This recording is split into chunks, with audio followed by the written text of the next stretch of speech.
সংসার, তাই না? সংসার জীবন বড়ই কঠিন। আগে শুনতাম আর এখন সেটা বুঝতে পারছি একদম হাড়ে হাড়ে।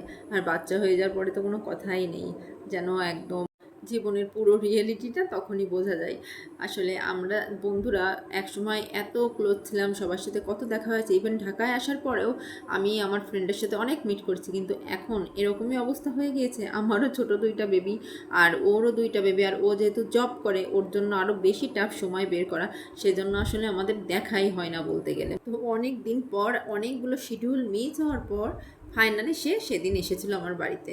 আসলে আমরা সবাই এত বেশি ব্যস্ত হয়ে গিয়েছি নিজেদের জীবন নিয়ে যে ইচ্ছা থাকলেও আর দেখা করা হয় না। এই যে আমরা দুপুরে সবাই খাওয়া দাওয়ার পরে এখন বসে একটু চা খাচ্ছি আর গল্প করছি। আসলে মনের ভিতরে এত বেশি কথা জমে আছে, এটুকু সময়ে শেষ হওয়ার নয় তাই বলছিলাম আজ থেকেই যা, কিন্তু সেটা তো আর সম্ভব না, বাসায়ও বেবি রেখে এসেছে, তো বাসায় যেতেই হবে। কি জানি আবার কবে দেখা হবে সবার সাথে।